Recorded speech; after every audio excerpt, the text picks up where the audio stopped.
Welcome to week 9. We will be going live actually right now. Good now, loves. Who do I have here? Robin. Good now, love. Jill. Good now. Look at that baby. Welcome in. I only see 2 love bubbles, so I don't know who all's here. So if you're here, good now, sublime spiritual souls. Good now, Miss Robin. I love it. I love it so much.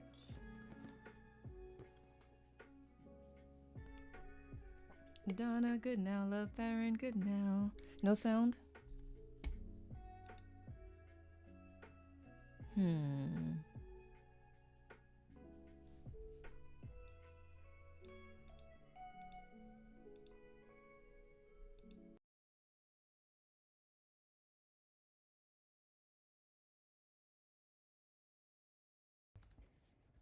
How about now? Can you hear me now? Can you hear me now? No audio? No? Can you hear me now? Okay, thank you. That's interesting.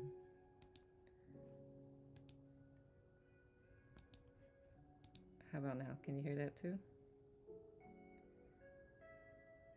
Yes, no, maybe so. I changed my mic. Is off again? Okay. All right. I try not to use the I try not to use the one directly on the computer because like if anytime I hit you can't hear me now? Okay.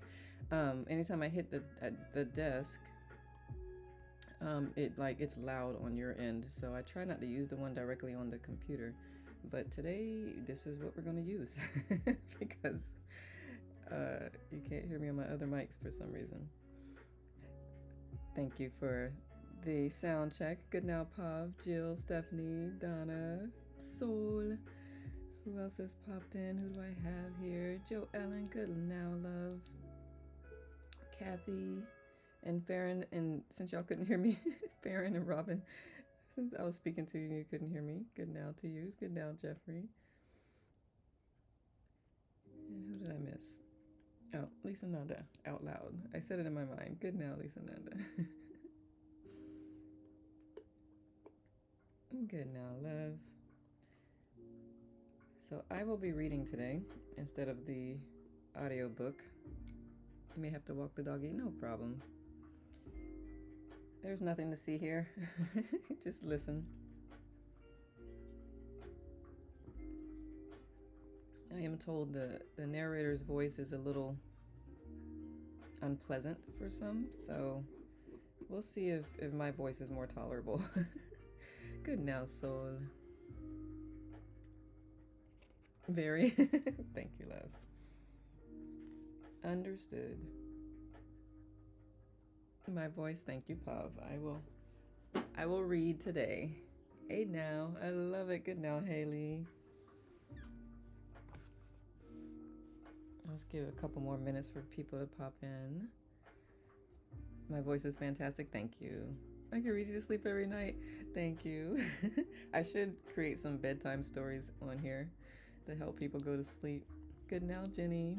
My cousin cracked me up one day, y'all. She, because we have a cousins group, and so sometimes we chat live, but we send videos to each other from time to time. And I think I was like just extra chill that day, and my cousin, I can't remember how she did it, but she cracked me up because she was like, I'm Nicole, or something like that. She was like falling asleep. It just made me laugh. Yes, you are a good doggy mom. Lisa says so. Sound and look lovely. First timer here. Thank you, Jill, and welcome, sweetie. Glad you're here. Oh, now I see why you couldn't hear me on my other mic. Oh, maybe. I don't know. We'll worry about that later. Thank you, Haley. I appreciate that. I was a 911 dispatcher and they used to tell me I sounded like a phone sex operator. My mom, I remember growing up when she would answer the phone at Columbia Recruiting Battalion in Columbia, South Carolina, Army recruiting. Her voice was just, I was like, Mom, it's just me. I'm not a guy. Her voice is so sultry. And so I think I got a little bit of that from her.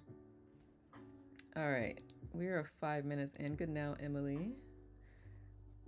Hello, joining for the first time. Welcome, Jenny. So glad you're here. If you missed chapters 1 through 8, they are on my Tube of You channel. You can find that in my profile. If you click on this link here, go to the About, scroll down to the link. You'll see just the icon for Tube of You. I can't remember. It's like the 5th one down or something. Let me see.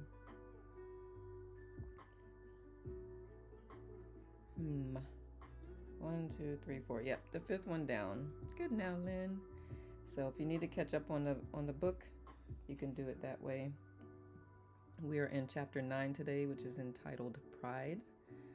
So I will be reading from the Kindle because I feel that would be a little easier than reading from the book, the hard copy book. Who else has popped in? I saw some new faces. Belinda, good now, love. And welcome to all the first timers. I'm so glad you're here. Thank you, Robin, for loving on Jenny. New here, Emily, good now, love. I love it. Like at least 3 new beautiful souls. Jill, Emily, and Jenny. I like it. Welcome, welcome, welcome. Glad you're here. Welcome in always. I think I've said good now to all the love bubbles I can see. You're so welcome, hon. Thank you, Robin, for loving on Emily. Was it Emily, Jill, and Jenny? If anyone else is here that's new, feel free to let us know so we can love on you. If you're open to being loved on by us. Lynn. Do we have 2 Lyns? Good now, Lynn. All right. Gotta wet the whistle so I can read. Thank you all for loving on our new folks. Okay, so before we start reading, we will go ahead and get this party started. I'm Nicole. Welcome in. The things that I do on Insight Timer are literally led by Spirit. I don't know what's going to come up next, but this was the next thing that came up. So this is it's a very, very good book. It is a mirror. So some things may be like ouch, and things you realize about yourself that you may or may not like. Please love on yourself anyway. We're all human. We're all learning, and we learn and grow, and we're doing it together in this setting, which I love doing that. I love holding space for it. I am not a licensed mental health professional. I do help people with trauma and mental health issues, but not as a licensed professional. So if at any point something becomes too much, do what you need to do to take care of yourself. A lot of times you can post in the chat and the whole group will just pounce on you with love and assurance. But if that doesn't work for you, feel free to step away at any time. I have this slotted for 2 hours. We don't always go 2 hours. But if you have to step out and come back, just know we'll be here for at least, it'll be live for 2 hours unless we don't go that long. So it should be easy to pop out and pop back in is what I'm saying. I will say, just as a I don't know if caveat's the right word, but as a heads up, this book is speaking to the time that it was written, so there may be some things that are a little bit sexist sounding in here. Take it for what it's worth. Just listen for the lesson. Some of the scenarios may be like, okay, I get it. So just heads up there in case you're sensitive to that type of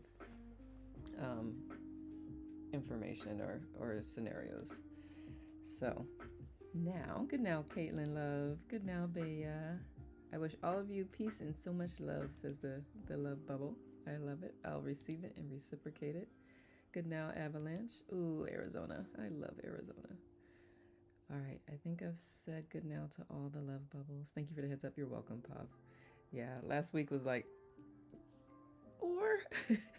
I get what you're trying to say there, but maybe a better scenario would have, yeah, but it's all good.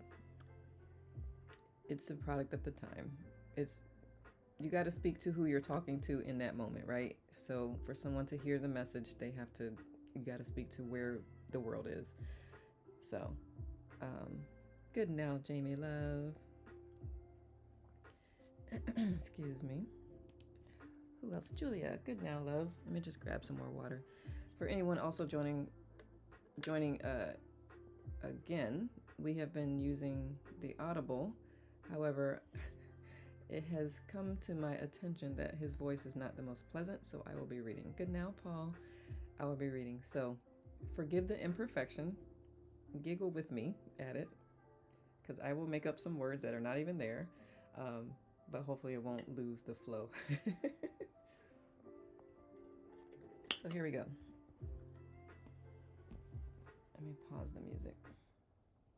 All right. Good now, April. Are y'all ready to hop in? All right, chapter 9. Pride. Let me know if at any point you can't hear me, because I may forget and start reading to myself. Oh my goodness. All right. Yvette, good now, love. Welcome back. Lolo, good now, love. And Stephanie, I don't know if I said out loud good now to you. So good now to you as well. All right. Pride. In common parlance, pride is often thought to be a good thing. However, if we take a good look at it, we will see that, just like all the other negative feelings we have discussed so far, pride is devoid of love. Consequently, it is essentially destructive. Pride may take the form of overvaluation, denial, playing the martyr, being opinionated, arrogant, boastful, inflated, one-up, haughty, holier than thou, vain, self-centered, complacent, aloof, smug, snobbish, prejudiced, bigoted, pious. Is it pious or pious? Pious. Contemptuous, selfish, unforgiving, spoiled, rigid, patronizing, judgmental, and in milder forms, pigeonholing. Intellectual pride leads to ignorance, and spiritual pride is the main block to spiritual development and maturation. Thank you, OUS, thank you, in everyone.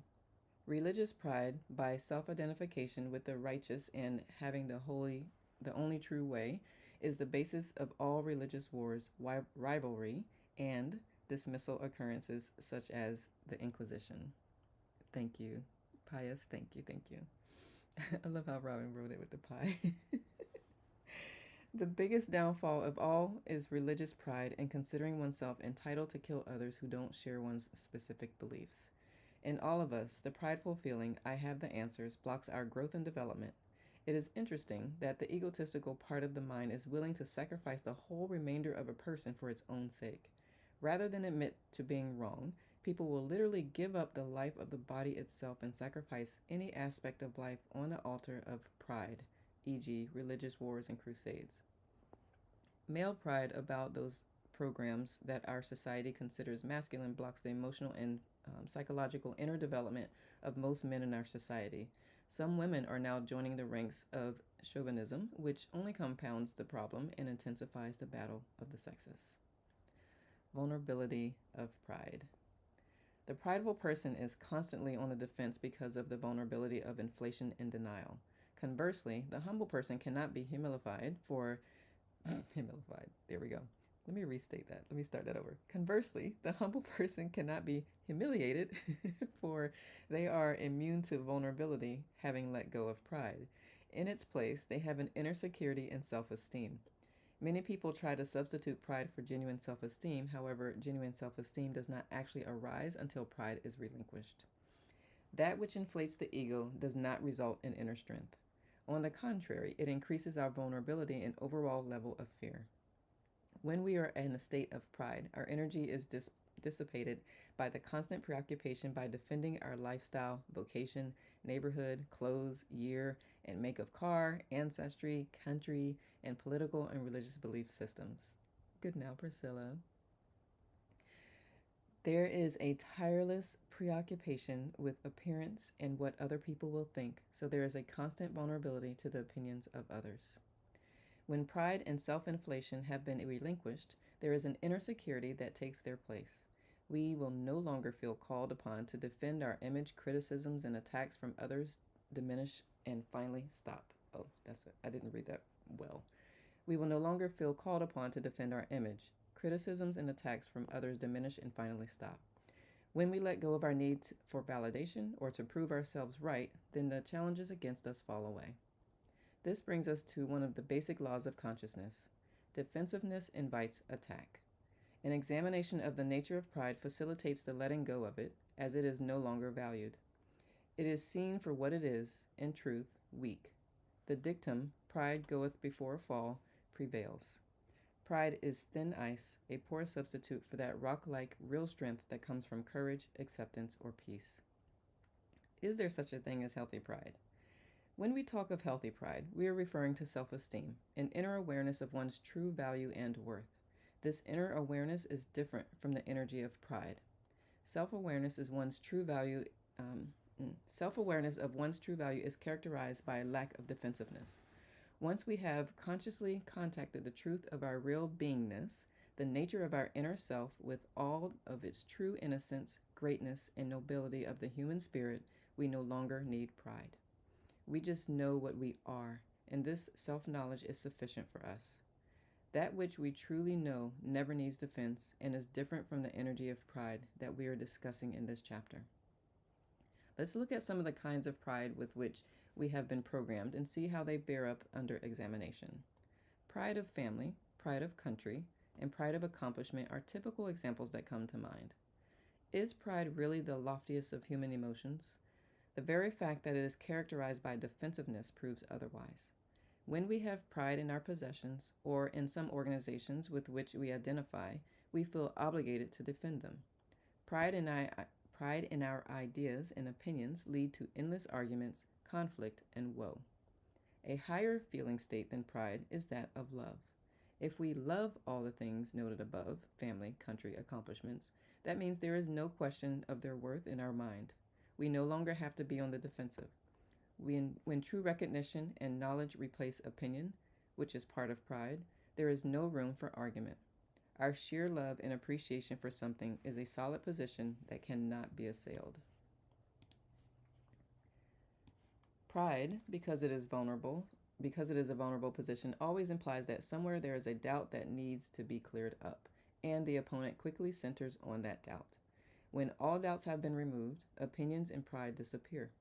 There is a subtle inference of apology in pride, as though the thing in itself was not good enough to stand on its own merit. That which is worthy of our love and respect hardly needs an apologist. Pride infers subtly that there is room for debate and that the worth of something is open to question. When we truly love something and thereby become one with it, it is because we see its intrinsic perfection. In fact, its faults are part and parcel of its perfection, for all that we see in the universe is in the process of becoming. In that process, its perfect evolution is part of that perfection. Thus, the half-unfolded flower is not an imperfect flower that needs defense. On the contrary, its blossoming is proceeding with precise perfection according to the laws of the universe. Likewise, each and every individual on the planet is unfolding, growing, learning, and reflecting that same perfection. We might say that the unfoldment of the evolutionary process is proceeding precisely according to cosmic laws. One of the drawbacks about the position of pride, as we have said, is its vulnerability. Vulnerability then invites attack. Therefore, in society, we witness that prideful people draw criticism, and their vulnerability is what accounts for that saying. Pride goeth before the fall.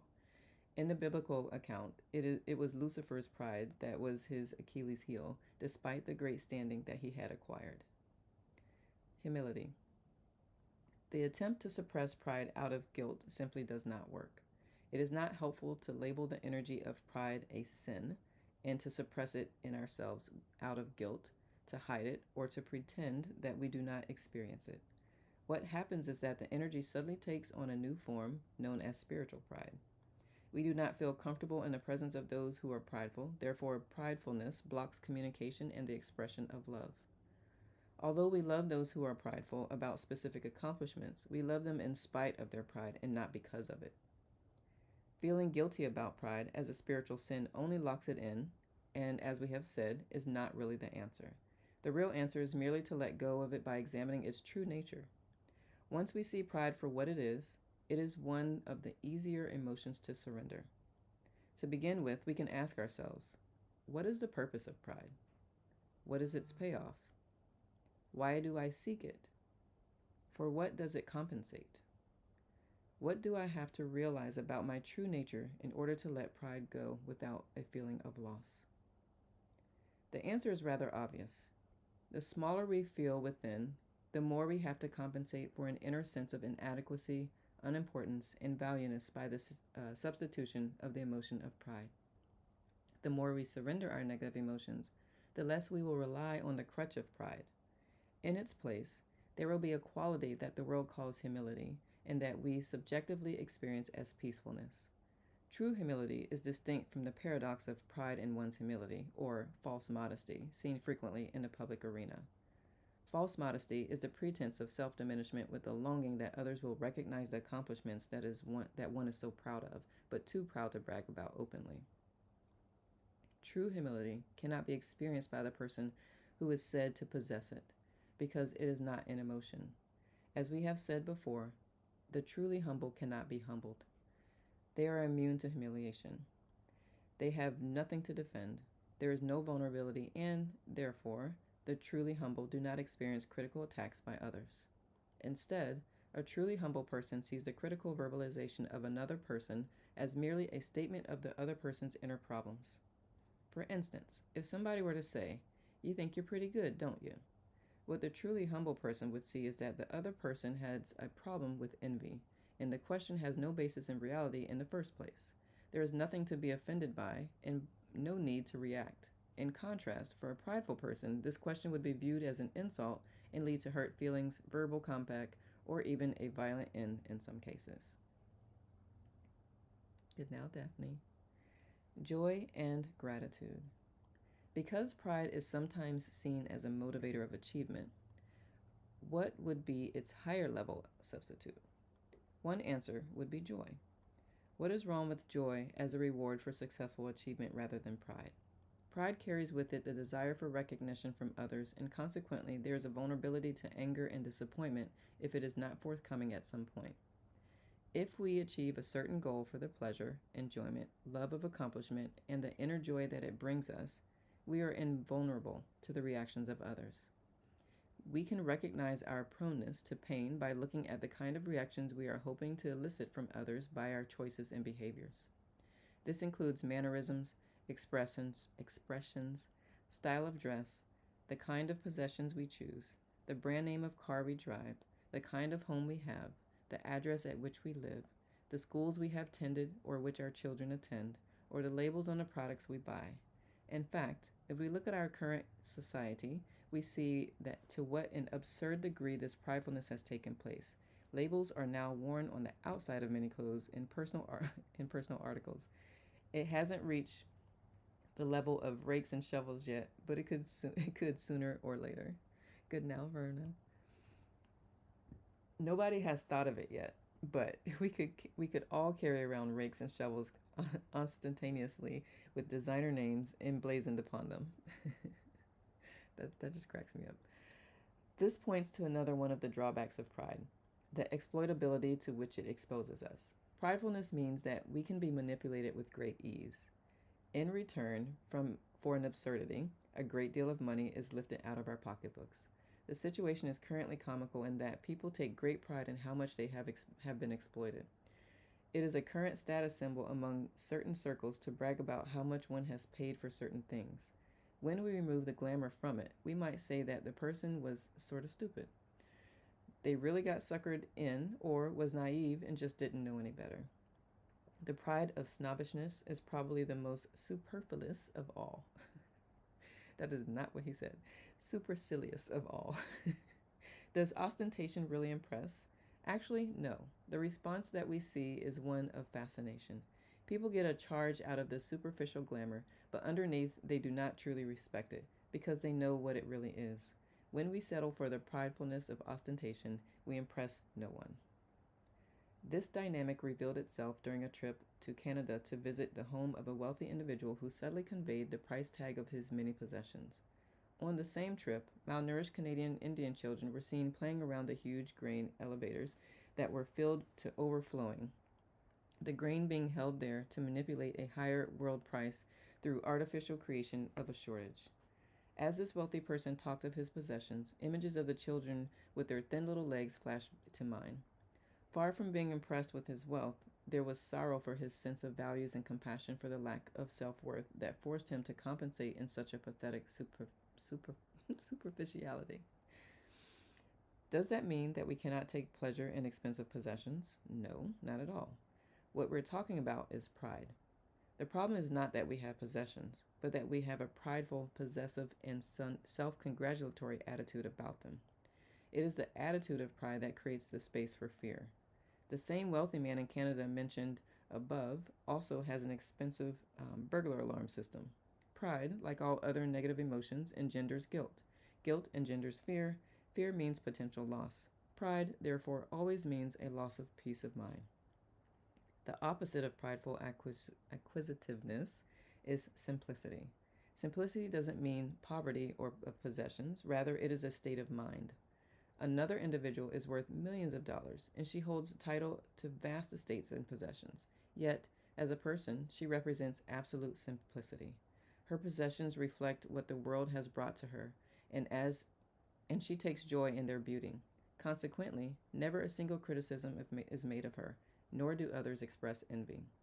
It is not what we have that matters, but how we hold it, how we frame it in our consciousness, and its meaning to us. Incidentally, this woman's entire estate is totally devoid of burglar alarms or watchdogs. In fact, when this was brought to her attention, she replied, "Oh heavens, if somebody really needed something that much, they could have it." There is a correspondence between the fact that nobody ever stole anything from her and the fact that she's willing to share it with others. Her invulnerability to theft was related to her lack of pridefulness about her possessions. Possessiveness and attachments occur as a consequence of pride. Attachment is, therefore, a potential cause of suffering because attachment brings about fear of loss, and with loss, we go back into apathy, depression, and grief. If we are prideful of a car and somebody steals it, we will experience anguish, pain, and suffering. If, instead, we loosely hold the car, emotionally speaking, and we enjoy its beauty and perfection and we feel grateful for having it, its loss will bring about only minor disappointment. Gratitude is one of the antidotes of pride. If we happen to be born with a high IQ, we can be grateful for it rather than take pride in it. It's not an accomplishment. We were born with it. If we are grateful for what we have been given, or what has been given us, and for what has been fulfilled through our God-given talents and endeavors, then we are in a peaceful state of mind and invulnerable to pain.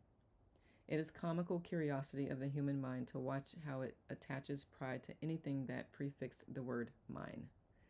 We can have absurd pride over the most trivial things, and once we see the comedy of it, it is not too difficult to let go of the pride involved.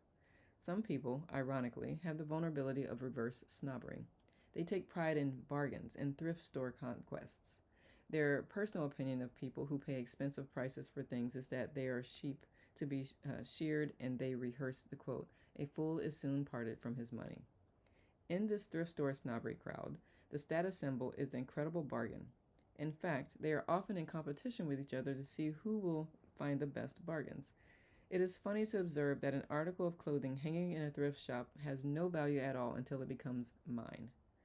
Instantly, great value is attached to it. The difficult side of prefixing things with the word mine is the pride that goes with the sense of ownership. This makes us feel called upon to defend everything we label as mine. We can reduce our vulnerability by letting go of the desire to possess. Instead of saying mine, we can use the word a, not my shirt, but a shirt. Thus, we will notice that if we view one of our thoughts as an opinion instead of my opinion, the feeling tone changes. Why do people get so hot under the collar about their opinions? It is just because of that sense of mine. If opinions are viewed instead as only an opinion, then there is no longer the vulnerability of prideful anger. Opinions. If we look at opinions, we will see that there are a dime a dozen. Everybody on the street has thousands of opinions on thousands of subjects, and their opinions change from moment to moment and are vulnerable to every passing whim of fashion, propaganda, and faddism. Today's in opinion is tomorrow's out opinion. This morning's opinion is passe by afternoon. We can ask ourselves, do I want to spread out my vulnerability to attack by so extensively identifying with all these passing thoughts and calling them mine? Everybody has an opinion on everything. So what? When we look at the true quality of opinions, we will stop giving them so much value. If we look back on our own life, we will see that every mistake we ever made was based on an opinion. We become much less vulnerable if we put our thoughts, ideas, and beliefs, which are all opinions, into a different context. When we view them as ideas that we like or dislike, we can view them as ideas as ideas that words. We can view them as ideas that we like or dislike. Some thoughts give us pleasure, and so we like them. Just because we like them today doesn't mean we have to go to war over them. We like a concept so long as it serves us and we are getting enjoyment out of it. Of course, we discard it quite readily when it is no longer a source of pleasure. When we look at our opinions, we will see that it is primarily our emotions that are giving them any value in the first place. Instead of feeling pride about our thoughts, what is wrong with just loving them? Why not just love a certain concept because of its beauty, because of its inspirational quality, or because of its serviceability? If we view our thoughts that way, we no longer need the pride of being right. If we hold the same view of our likes and dislikes, we are no longer prone to argumentativeness. For instance, if we love the music of a certain composer, we no longer feel the need to defend it. We might hope that our companion would also love it, but if not, the worst that we can feel is mild disappointment in not being able to share something that we personally value and enjoy. If we try this, we will find that people no longer attack our likes and dislikes and concepts. Instead, our defensiveness, what they are getting from us now, is appreciation. Instead of defensiveness, what they are getting from us now is appreciation. They understand that we appreciate certain things, and that is why we think the way we do. But they will no longer criticize or attack us. The worst we will get is perhaps a kidding or quizzical attitude. Where pride is absent, attack is also absent. This is very valuable in those areas, such as politics and religion, which are so historically prone to elicit argument that they are tactically bypassed in polite society. We will find that if we love our religion, whatever it might be, no one will attack us. If we are prideful, however, we will have to avoid the entire subject because anger will quickly arise as a byproduct of the pride. When we truly value something, we lift it aloft out of the demeaning target range of argument. That which we truly cherish and revere is protected by our own reverence. If we tell somebody that we do something because we get enjoyment out of it, there's really nothing much they can say about it, is there? If we infer that we do it because we are right in doing it, we will instantly see their hackles go up because they also have an opinion on what is right. Our values are preferences. We hold them because we love them, enjoy them, and get pleasure from them. If we hold them in that context, we will be left in peace to enjoy them. The reason that pride arouses attack is because of the inference of being better than, which is part of the parcel of pride. We see many people with dietary regimens about which they are prideful. Consequently, they are in constant arguments over the rightness of their dietary regimens and nutritional opinions. Good now, Justin. They even try to impose their regimens on family members and friends, touting the moral or health superiority of their dietary practice. In contrast, there are people who follow the same regimens because they enjoy doing so, because it makes them feel better, or because it fulfills certain spiritual disciplines. Consequently, they are never heard to be an argument because they have nothing to defend. If someone tells us that they eat the way they eat because they enjoy it, there's nothing much we can say about it, is there? If, on the other hand, they infer that theirs is the right way of eating, and by inference that ours is wrong, What they are really saying is that they are better than we are. That always arouses resentment. If we don't take a prideful stance about our opinions, then we are at liberty to change them. How often have we gotten stuck in performing something we really didn't want to do because we had foolishly taken a prideful stance on an opinion?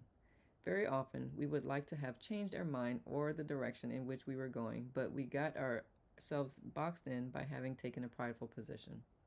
That brings up one of the resistances to surrendering pride, and that is pride itself. In the prideful position, one of the underlying problems is fear. We fear that if we change our position in a certain matter, the opinion of others about us will be adversely affected. One reason for the need for humility about our opinions is because our opinions change as we get deeper and deeper into any given subject or situation. What seems to be so upon superficial examination often turns out to be quite different when we really get into it. This, of course, is to the dismay of the politician who makes promises based on fantasies of what's possible. But as he assumes power, he finds that matters are quite different than he had thought. The problems are far more complex. The situation is really due to the net effect of many powerful forces in society. All that politicians can truly promise us is that they will use the best possible judgment for the good of all as they get deeper into each matter. This evolutionary aspect of life is really all that any of us can promise ourselves, and this self-knowledge will protect us from disillusionment. This is the safety of the open mind position, or what is called beginner's mind in Zen practice. When we are open minded, we are admitting that we are not in possession of all the facts, and we are ready to change our opinions as the situation unfolds. In this way, we do not box ourselves into the pain of defending lost causes. This is very true even in areas we think are based on strictly factual and observable data, such as the field of science.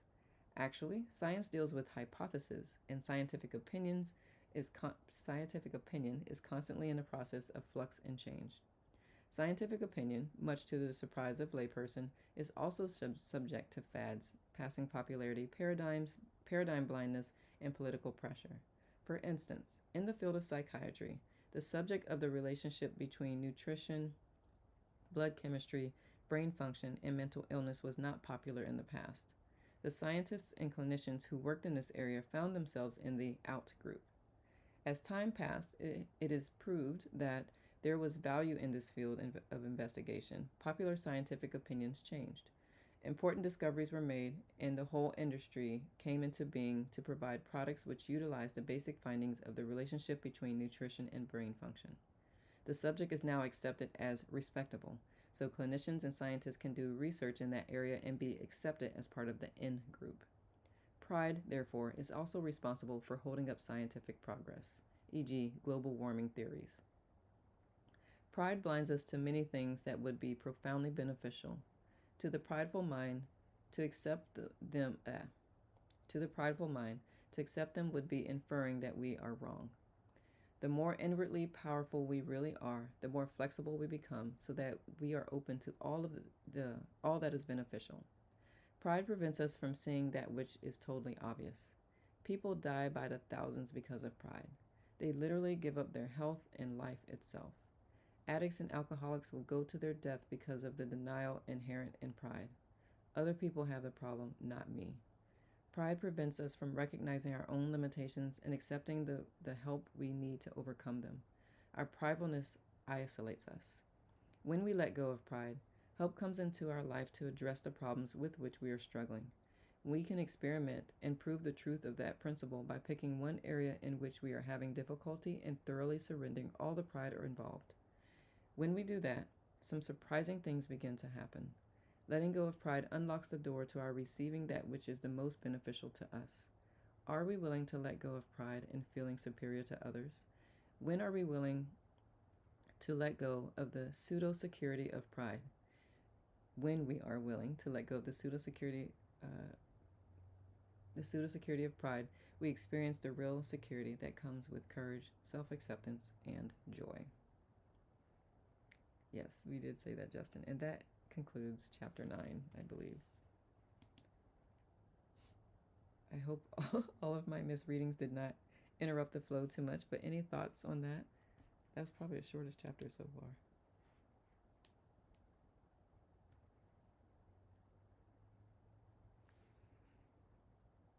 What says you?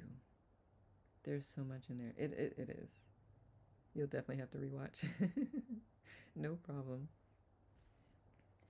There is. I remember thinking about in opinion, and I forgot that it came from this book. Um, like in opinion versus my opinion. I can definitely appreciate that perspective. Um, for sure. Pride does definitely make you vulnerable. So that last question, um, I'm like, where am I showing pride? It's like, where is it?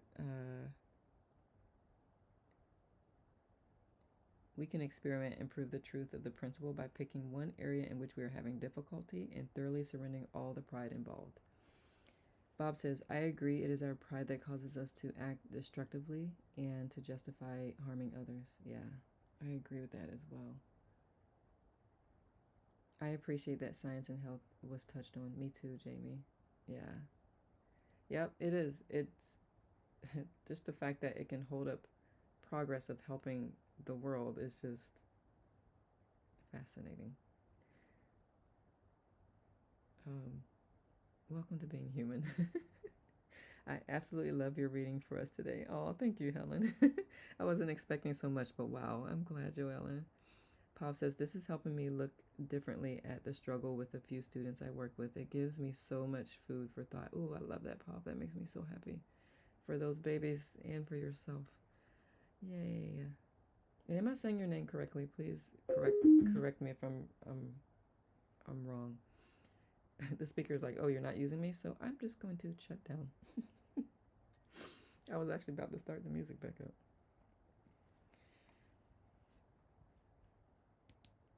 Good now to Vanessa and another Lynn.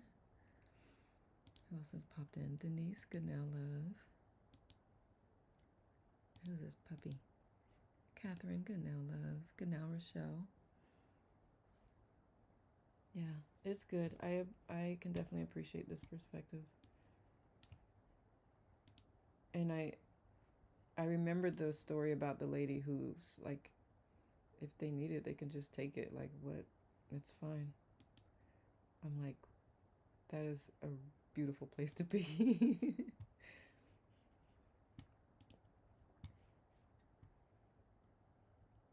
And I appreciate, can we just do something out of just the sheer enjoyment of it?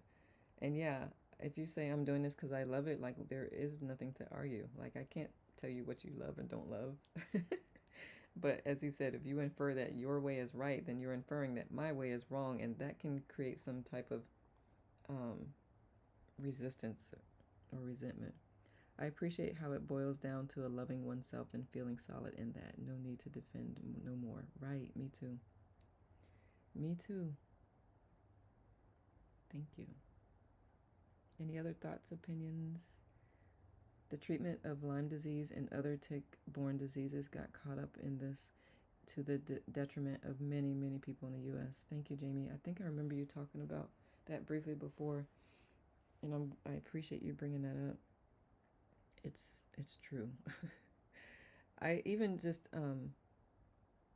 I I had a free consultation with an Ayurvedic doctor, and she like asked what my diet was like, and I'm like, I sometimes in the morning I'll eat like fruit and yogurt, and her stance, like she didn't downplay what I was saying, but she was like, stop doing that. Just in her mind, she knew what I was saying, and I was talking to a student in Ayurveda, and she was like, you aren't supposed to put milk and yogurt and fruit together. I was like, I use coconut yogurt. She was like, oh, that's fine. I was like, interesting, because if the Ayurveda doctor would have asked me what type of yogurt, then she would have gotten a clearer picture of what was going on and could have given me a different way forward or whatever. So I feel like that's a little bit prideful. Like I know what I'm talking about. I'm like, I literally study health, but she never asked that about me, so she didn't know that about me. Pop says accepting the vulnerability and allowing being wrong without shame. Yeah, trust me. Like y'all saw me a couple years ago. If I would have like misread the way I was doing today, it would have my face would have turned red. Everything would have been red, and now I'm like, yeah, we get the point. We'll get there. Jamie said, "Yep, I had a decade-long battle with it. Oh my goodness, Jamie, you should come on Tips Over Tea and share about that for real, if you're open to it." Helen says, "I got thought as a kid to be proud and have pride as recognition for all the support I received when working toward a goal. So being proud and having pride was to be transformed into expression of gratitude for the community in which I got to reach that goal." Awesome. Interesting. Donna says, perfect example. Yeah. Yep. Good now, Debbie. And Moonshadow. The chapter was pretty short today, but it was a lot in that short bit. Any other thoughts? And also, like he mentioned too, being proud and being prideful are two different things. Like you can be, and that's why I try to help people give themselves permission to be proud of something. It's not coming from looking for external validation. It's coming from, well, dang, I did that dang thing. I overcame something within myself or whatever. Like there's nothing wrong with that. You're not doing it to elicit someone else's celebration of you or whatever. I prefer you reading the book. Okay, I will read the book from now on. Thank you, Helen. Pop says gratitude and being anchored in it helps me feel more solid ground as well. Yes, yeah. Joellen says, Helen, I underlined in the book, gratitude is one of the antidotes to pride. I love that, Joellen. Yay, yay. I like the example in the book about IQ, grateful but born with. Yeah, yep. This chapter is packed full of good stuff. It is, it is. And it's a short chapter because we're only 47 minutes into this session. Any other thoughts, revelations that you'd like to share? I'm trying to think of any. So I don't read ahead of time because I want to reread with you all. Anyone new here, I have read this book like, I don't know, 10 or so years ago, and it made a big difference. And I as I'm reading it again, I'm like, oh, that's where I got that from. So I didn't even realize the impact that it had on me. But I'm rereading again for the first time with you, and I want, because I want to come out of the beginner's mind and just, I'm learning with you all again. Pop says, Donna agreed 100. Verna says, this came at a good time, helped to clarify and solidify what's going on in my life. I'm so glad, Verna. I love that. I get out of the way. I do my best to get out of the way and be guided by nature, because nature knows a lot more than I do and what people need. So I'm glad this is resonating and has helped and support more growth and evolution internally. That is my purpose on this earth. Liberation. Good now, LK. In Iowa. I'll be in Iowa. What part of Iowa? Pop says, oh, and the concept of beginner's mind is so new and freeing. It is. You're saying it's new to you from just this read, or just in general? Jamie says, pride is an interesting one. It sneaks in subtle ways. It's not always obvious to us when we're in it. Yeah. It's good to have loving friends in your life that can kind of call you on your stuff. Because it's felt energetically more so than anything. Just kind of like how he was saying with the fake modesty, but that's not the word he used. How did he say it? Like you can feel it. And I back in the day with my low self-esteem, I remember like saying things that were fishing for compliments, and you can feel when people are doing that. False modesty is what he called it. Helen says, oh yes, Joellen, absolutely love that. The antidote, thank you. Verna says, and enjoying more. Oh, I love how you wrote that, Verna. Learn from CG's live last night. Enjoying. I love that. CG's good. For anyone who's not familiar, CG is a teacher on here. I wonder if I got one of her cards. I try to find. Nope, I couldn't. I didn't. Oh yeah, I do. This is probably the Joy Jam workshop. Is that the one, Verna? So I know this is in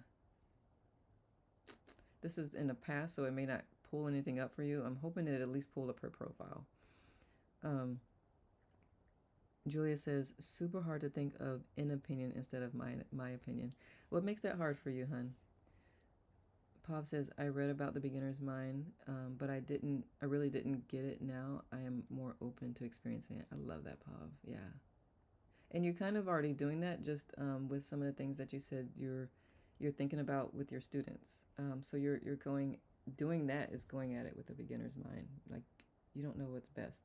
I tried to do, I am intentional, and I'll catch myself, but when I'm coaching, I'm like, I don't know everything. People's stories can start to sound very similar, and it's very easy, which is why doctors can do it easily. It's very easy to be like, oh, I know what you're going through, or I know the answer to that, or blah, blah. But everybody has their own makeup, their own lens, and you cannot approach every person the same way. They have their own perspective of things. They have their own lived experience. Two people could experience the same type of situation, but the way they perceived it and lived it is completely different. So having a beginner's mind when you're working with people is huge. Enjoy, love that. I do too. We form opinions from our life experiences. We all have different life experiences, exactly. Which is why I hope this helps, Julia. Because we have different life experiences and opinions are formed from our particular life experiences. That's why it's an opinion, and it is your opinion coming from you, but is an opinion, because it's not. When you say it's my opinion, that's the only opinion that matters. But when you say it's an opinion, then you're talking like all other opinions are things that can be considered. I hope that that makes sense and helps. Yes, dropping the agenda. Awesome. Yes, exactly. Justin says, pride is an interesting one because I often don't get caught up in it. I think my problem is dealing with people who have a ton of pride and having to navigate a conversation with those individuals, because I'm not afraid to call someone out on something or be a different opinion. Let me see, what'd you say? Problem. Is it a problem, Justin, or is it just something that you've observed? And Pop says, Jamie, indeed. And we don't really know what people live through and how they experienced it. Exactly. Exactly. Julia, what are your thoughts just on that little bit of back and forth? And I appreciate you sharing that and being vulnerable and open to discussion. That's why when I'm on here, like, I thank y'all. Y'all keep me straight a lot of times. I know a lot, but I don't know everything, and it really does take a village. Justin says observe, because when talking to a few people who are very prideful, they want to be right or have the last word. Yeah. I figured that's what you meant when you wrote problem. When you said, I think my problem is, I'm like, what do we need to clear? I got it intellectually, but still hard to separate. Okay. There is where clearing comes in handy. Thank you, Verna. There is where clearing comes in handy. If y'all are open to it, we can do some clearing around pride. What says you all?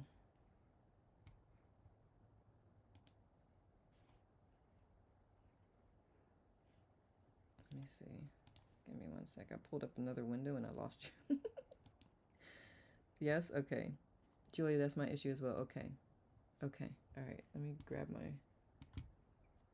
Anyone who's been hanging out with me for a while, y'all know how this works. But of course, I will walk you through it for the new folks.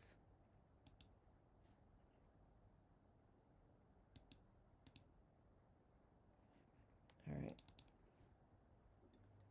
I think my tablet is in the other room. Let me see if my iPad is charged. Oh, you know what? It might be, but I haven't logged into it so long I don't remember the password. Okay, I lied. I do remember the password. Let me see. All right. As I'm checking the pencil to see if it's charged.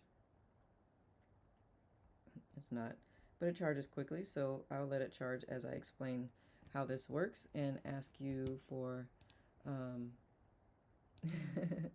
ease magic. I love that. I should call it ease magic. Okay. I think everyone is a little prideful. I wouldn't mind some release. Okay. I know I've got some in there. Like that's ego. That's when I call out my ego, that's really what it is, right? Like I'll catch myself and I'm like, oh, that was the ego. That was not helpful for anybody. Okay. The way ease works, for those who are new here, so right now, with pride will be the statement. Okay, initially. Just said that. Yep, I called Justin out on his, but I also follow that with, and the reason I know that is because I've either been there or I still catch myself going there sometimes.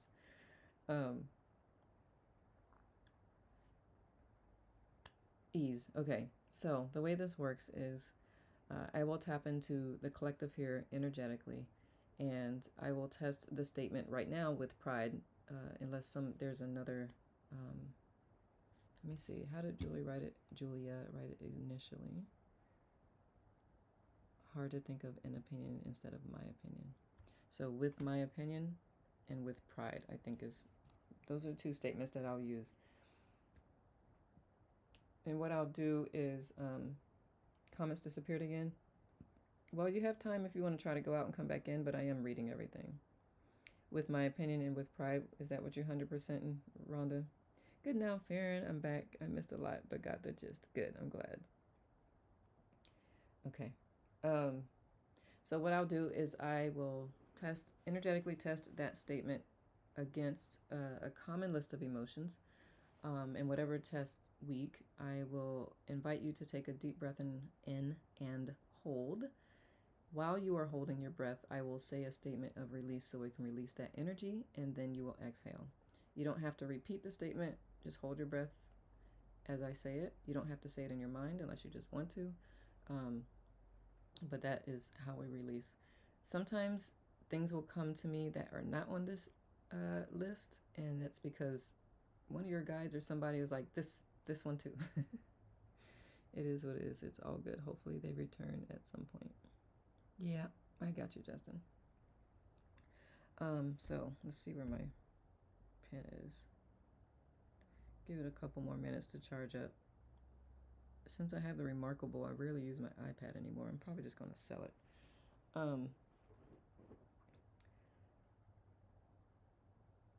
So with, let me see if it's right. Yep, it writes. This is why I use the Remarkable.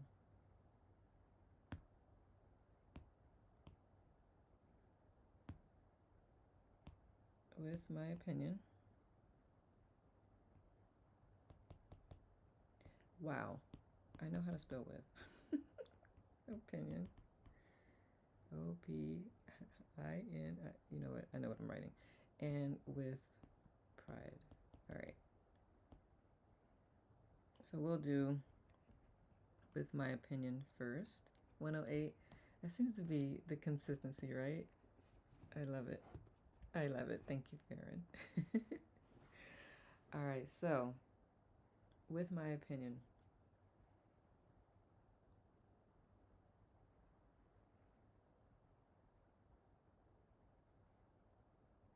So fear is the first one that comes up. So go ahead and take a deep breath in and hold. I release all fear with my opinion. Exhale. And let me get some water real quick.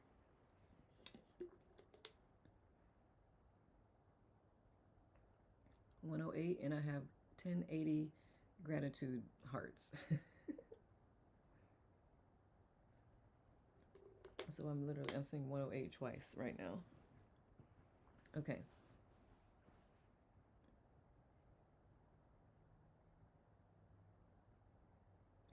Judgment, deep breath in and hold.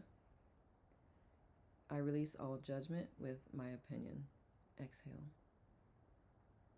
There's something else that's not on this list and it hasn't fully made itself aware to me. If something's coming to mind for you, put it in the chat because that's probably where it's coming from. Okay, I'll keep going for now. Doubt. Okay, guilt. Got it. All right. We'll do doubt first. Deep breath in and hold. I release all doubt with my opinion. Exhale. Guilt. Deep breath in and hold.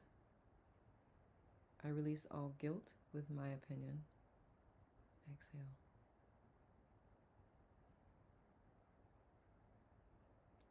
Pressure. Deep breath in and hold. I release all pressure with my opinion. Exhale. Need to be right to show competence.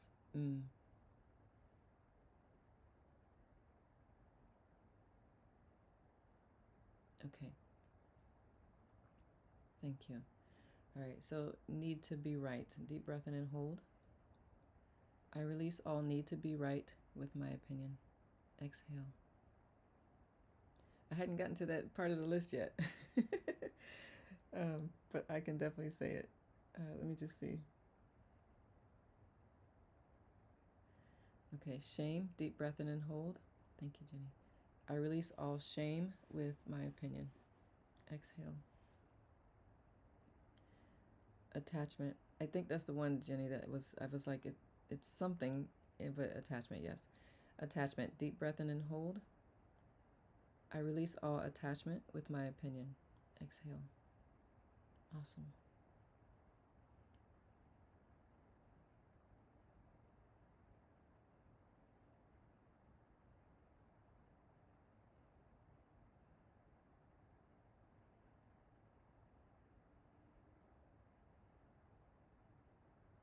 Trust. Deep breath in and hold.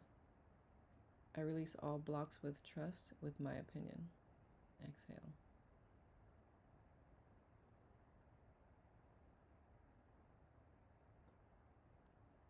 And I am told there are more emotions to release, so let me see.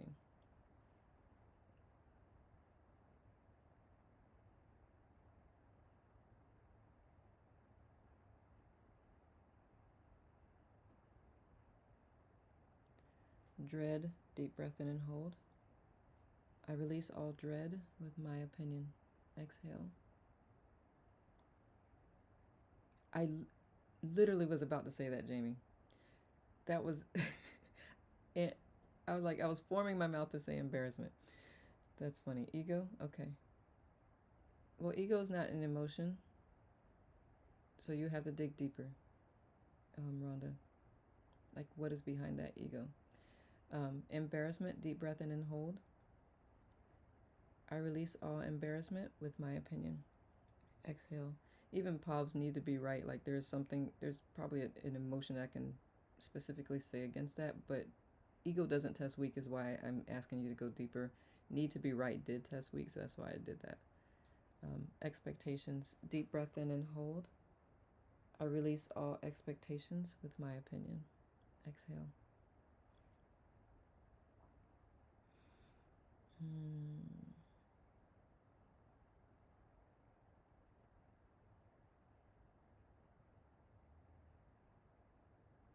Okay. Just as a collective, that's all I got with that. And with pride, kind of was taken care of just by doing that. But let me just see if there's anything at all. There's probably just a couple of things in here with pride. Frustration, deep breath in and hold. I release all frustration with pride. Exhale.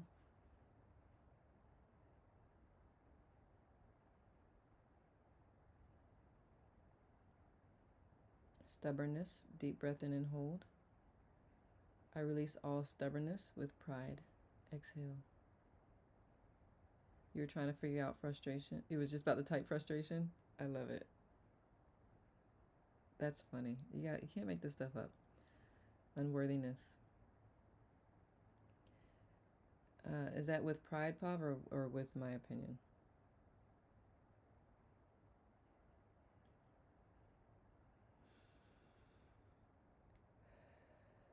Powerlessness. Okay. Unworthiness. Deep breath in and hold. I release all unworthiness with my opinion. Exhale. Unworthiness. Deep breath in and hold. I release all unworthiness with pride. Exhale. Powerlessness. Deep breath in and hold. I release all powerlessness with pride. Exhale.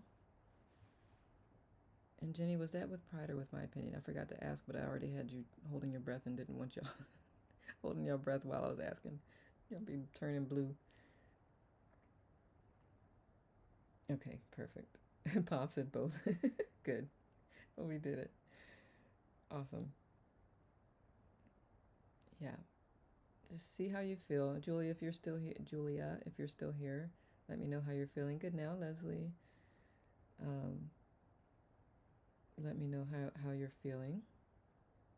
When I work with folks one-on-one, we can actually go deeper and be more specific to your situation.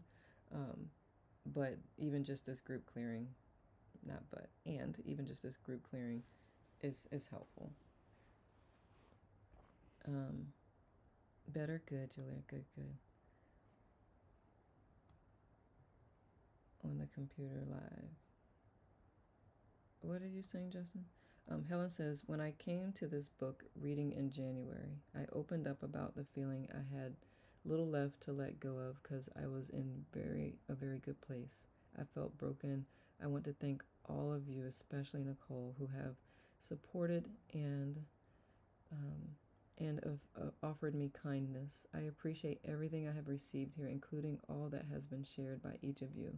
It has helped me so much. My inner critic is not my enemy anymore, and I have practices now that actually work.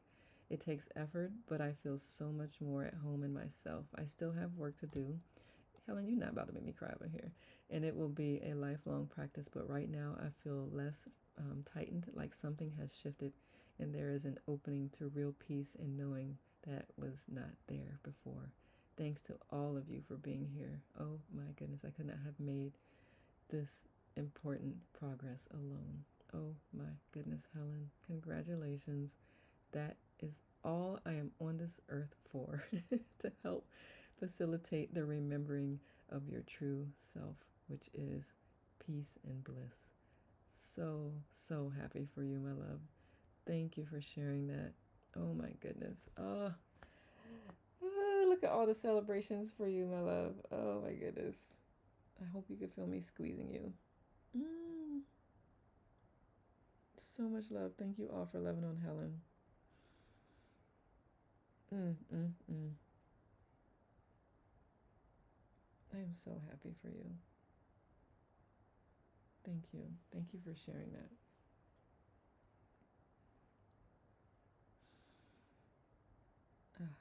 I love it. I love it. I love it so much. Helen, sending you so much peace and love. Thank you so much. Sending big hugs to you all. Thank you, Helen. Received and reciprocated for sure. I love it because you came here. Just the fact that you showed up and consistently kept showing up. Good now, Laura.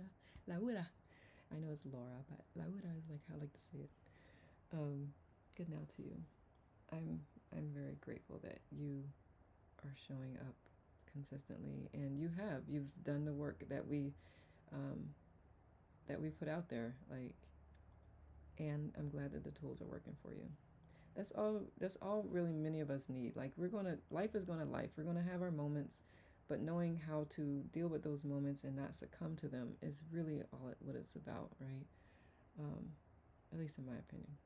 That's what inner mastery is. Inner mastery is not perfecting being a human, because what does that even mean?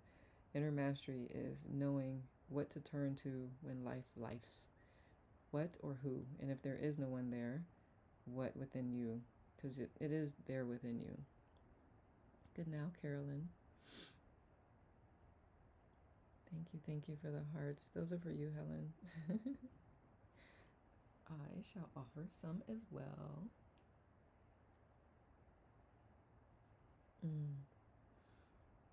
Anything else that needs clearing, or any other thoughts on this chapter?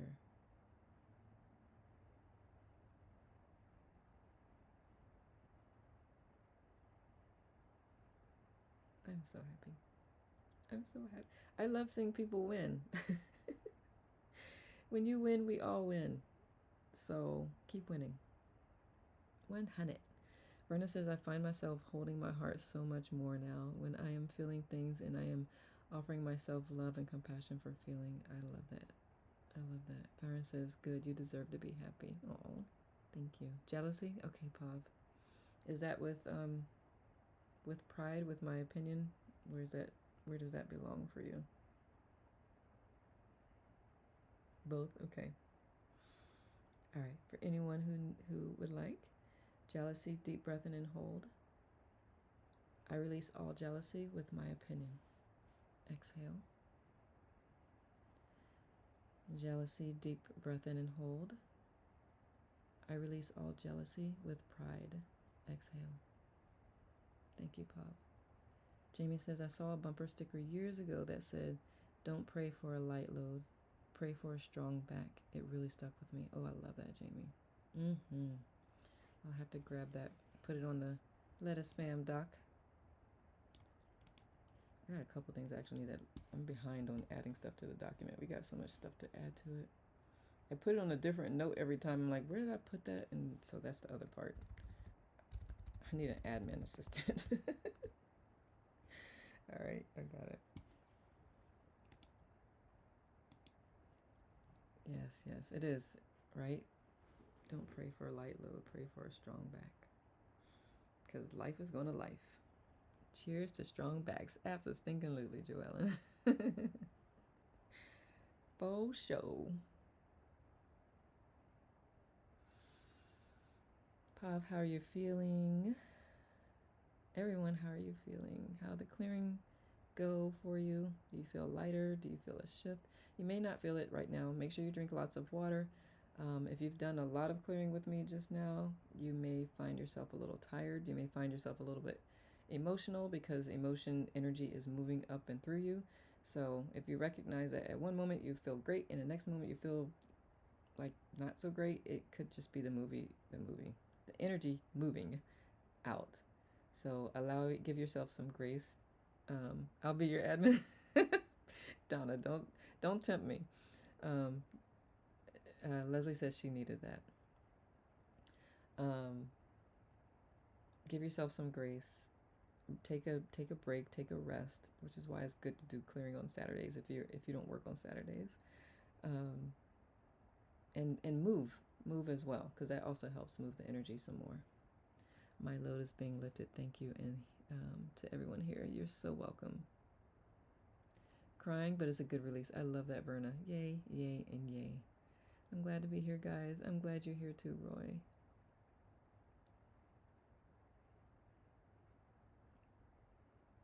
I feel like I'm going home to me, in tears of gratitude. Oh my, that is all I could ever ask for. It's literally my purpose on this earth, and I'm so glad. I'm so happy for you, Helen. Just to remind you who you are, liberate you from all of the well-meaning adults in our lives as we grew up, from all of the other people's opinions and lived experiences in their attempt to help you grow up and live your life. Recognizing you, connecting with you. Yoga, union with the big S self. Helen, I believe I'm on the same path, says Verna. And Pav says, Helen, yes. Verna, yes.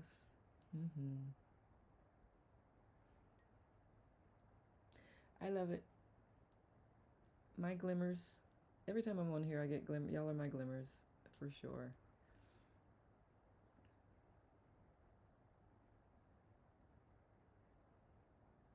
Are you all complete? My stomach is like, are we going to eat? It's been a little over 17 hours fasting. Jolyn says, Nicole, thank you for the joy today. You're so welcome, Donna. Yes, Justin, I am fasting like a girl. I will be bringing that book to Insight Timer. My intent is to create wellness for women Wednesdays in the evenings. There's a couple books I'm going to bring, definitely specific to women. However, men need to be there and are always welcome and invited, so y'all can understand our crazy and appreciate it and love it more. Because we are who we are.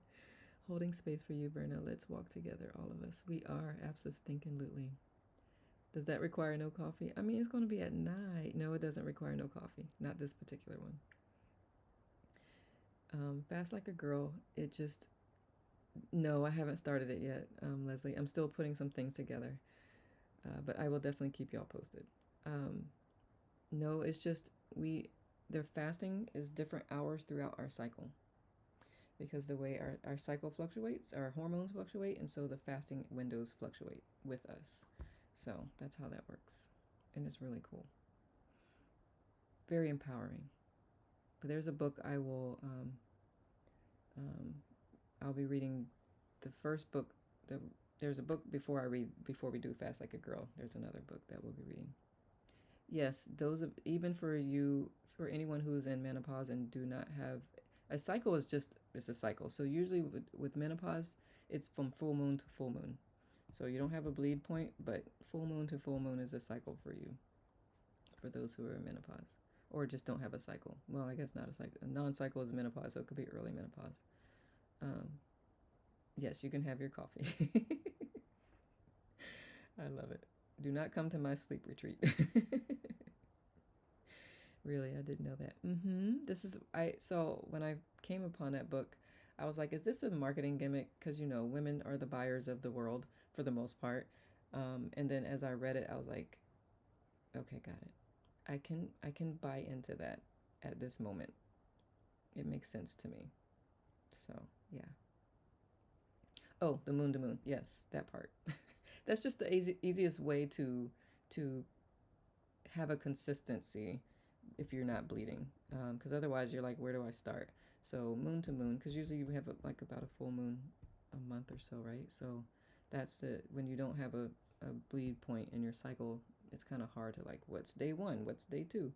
To get that consistency and observing, being able to observe just how your mood and everything fluctuates. Because even if you're in menopause, we're still human. You still have hormones. You still may have mood or energy fluctuations. So it's just giving you the opportunity to kind of observe yourself, so that you may notice like a certain point in your cycle each month that you are this way or that way. Like this time I'm more tired than normal, or I'm more moody than normal. So it's just giving you the opportunity to explore and observe. You're in menopause due to hysterectomy. This one is called Code Red. So it's mainly geared towards women who still bleed, but she does talk a little bit about those who are not bleeding. For anyone here who is walking a difficult path right now, I will light a candle for you after. I am walking with you like everyone here. Thank you, Nicole, for this space. Helen, my absolute honor and pleasure. Ooh. It is. So Dr. Mindy is the Fast Like a Girl is Dr. Mindy's book. Yes. Awesome, Catherine. Then maybe we will read that as the third book. Thank you for that. Lisa says, thank you, Helen. Justin says, I always hear it's good for people to fast. I eat between 10 and 6, but I'm also not super consistent with it. Yeah. I don't know if you need to fast. I would say if you're considering it, do your research and know why you're doing it. That's what helps with consistency. If you're doing it just because you heard it's a good thing to do, you won't be consistent, because it's not about you at that point. It's about what you heard. So you got to know why you're doing the things you're doing. Do men need to fast? Need is not necessarily I wouldn't say need, but it is helpful. It can be helpful to fast. I would absolutely, I would suggest getting blood work done first, and making sure, because it could be contraindicated for certain medications. So I would definitely talk to a doc. But men can usually have the same length of a fast every day. Like if you want to fast for 12 to 14 hours, 16 hours, like you can do that every day without it like really messing with your hormones too much. I will say this, if a man is overweight to obese, they may actually benefit from the fluctuating fasting hours because a lot of times fat in the body acts like estrogen in the body of men who are overweight to obese. So if you're in that category, then you may want to consider fluctuating the fasting until you get back to a a healthier weight, and then go more to one that is geared towards men. I hope that helps. Donna, I love your picture. I had always wanted to swim with the dolphins. I know. And Donna's picture fun. It's like, yes. Thank you, Helen. Thank you, Nicole. You're so welcome, Denise. I'm always so thrilled when people have been quiet the whole time and they're like, and they pop in every now and then. I think my problem is just consistently eating better rather than fasting, but I still think it's good to learn about it. Is it a problem, Justin? I'm gonna need you to reevaluate your vocabulary.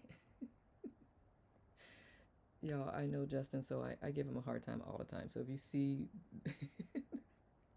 if you see this is why. And he knows it's out of love. um, but yeah, I hope that helps, Bob. Did that help? You can win. You are winning. You are winning because I love on you. Oh my goodness. Good. I'm glad, Bob. Good, good. Yeah. Awesome. Any other questions, thoughts, clearing before we close out this session and I switch over to schoolwork mode? I got an outline to write, a journal for my yoga, asanas, and the webinar. I've thoroughly, as always, enjoyed being here with you all. I love seeing you win. I love seeing you show up. See, I will say this to you, Justin, because you're like consistently eating better.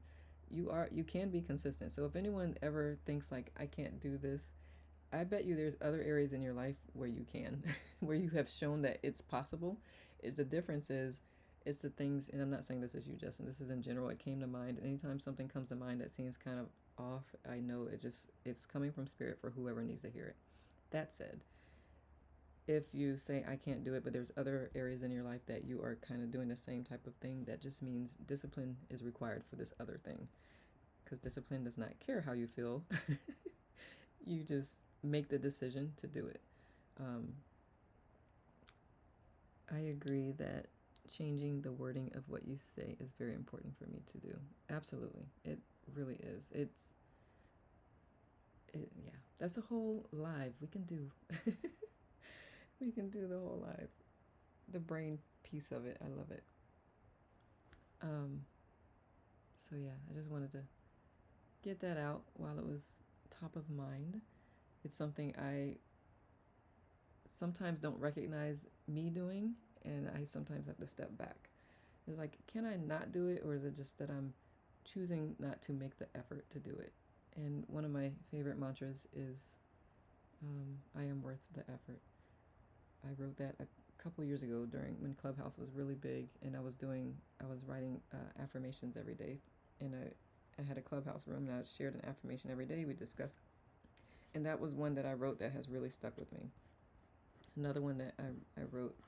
Now I'm just rambling, so if y'all need to go, you can. Another one I wrote is, I'm responsible for the energy that I put out in this world. So it's kind of that concept of like, I know that my energy is feeding into the collective, and this is why I try to encourage everyone to meditate and create inner peace, because the more I can help a bunch of people create inner peace, the ripples of that inner peace will get bigger into the world world peace through inner peace is a thing. I probably won't experience it in my lifetime, but if I can just plant the seed and it keep growing, I've done my job. App says thankin', says Rhonda. Thanks. That's something that I need to talk more about, but I have an appointment at VisionWorks to get to. Thank you again, Nicole and Lettuce Fam. You're so welcome, Justin. Be easy, everyone. You be easy, young man. Bob says, it is better to send positive messages of what I can, what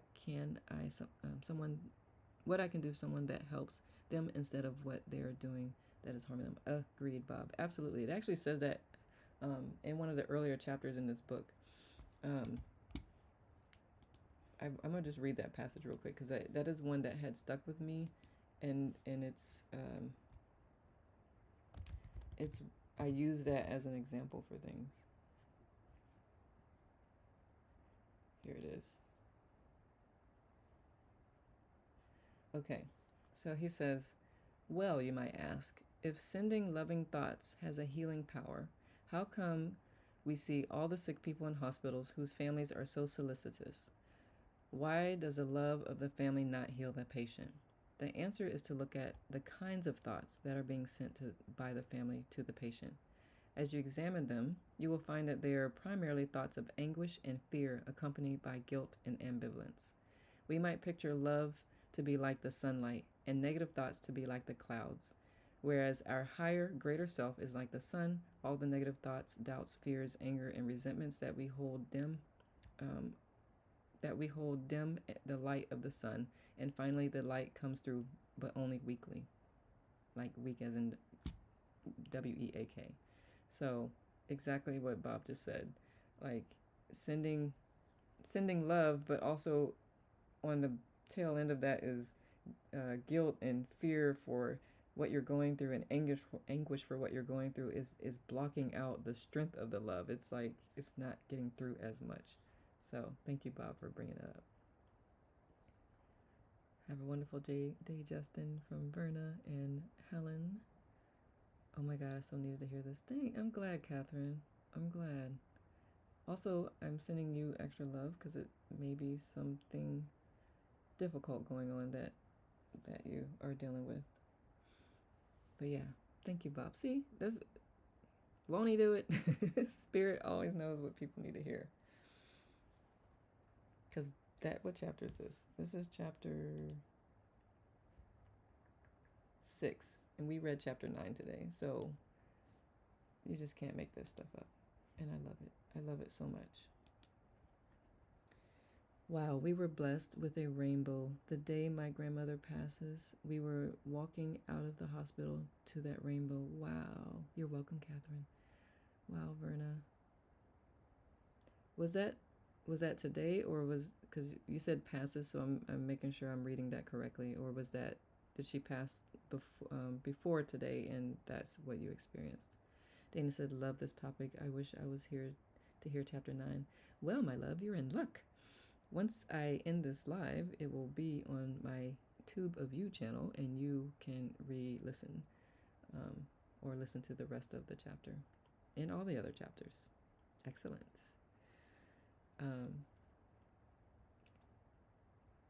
Awesome. The first 8 chapters were read by Audible, but I had been summoned to read from now on, so I will read. Laura says, my good friend had the same thing happen when her husband passed away last year. Walked out of the hospital and saw a big rainbow. I love that so much. You know what's funny? Funny's not the right word. I was in Hawaii for work, and I saw this magnificently huge rainbow on, I think, Monday or Tuesday. And then 2 days later, my puppy passed away. No, 1 day later, she passed away. So that's interesting. I still love rainbows. I love rainbows so much.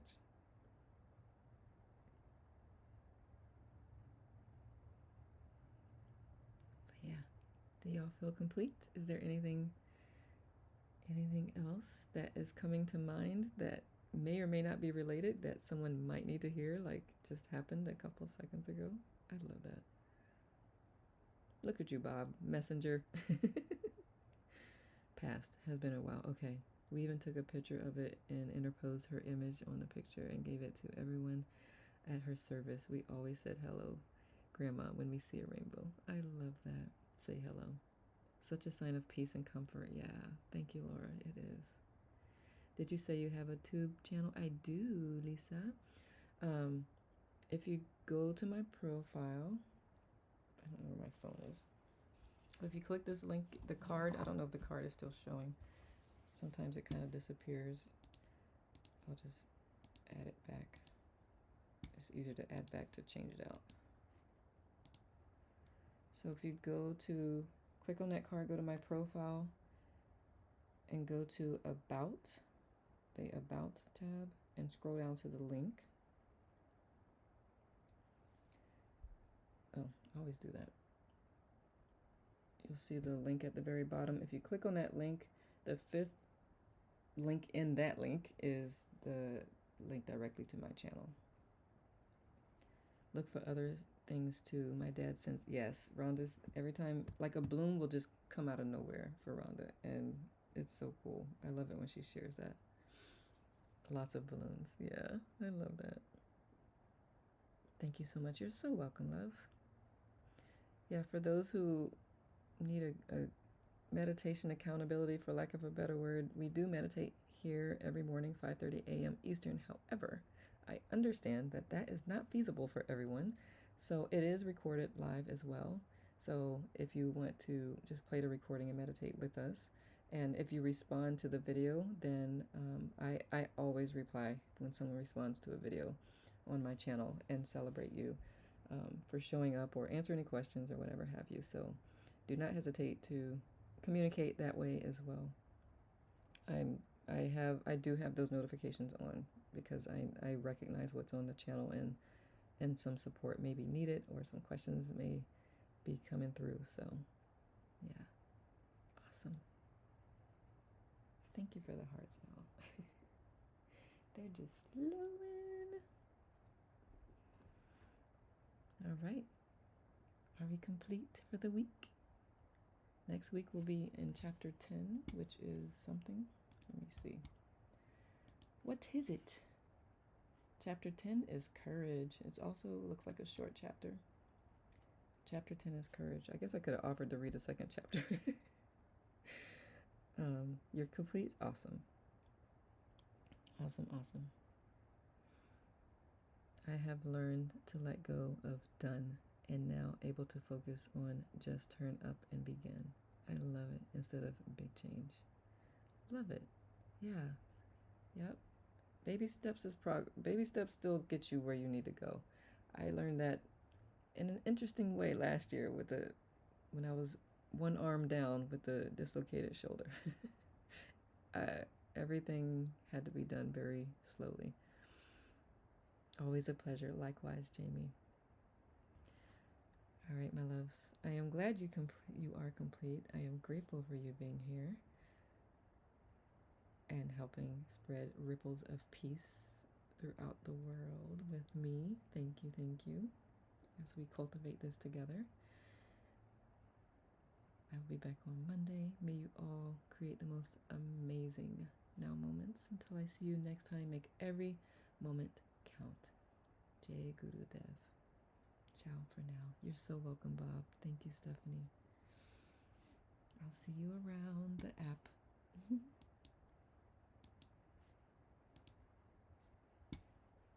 And for anyone on any other platforms, thank you for being here. I had to make sure I didn't miss any messages from you all. And I will see you next week if you choose to join us. Ciao for now.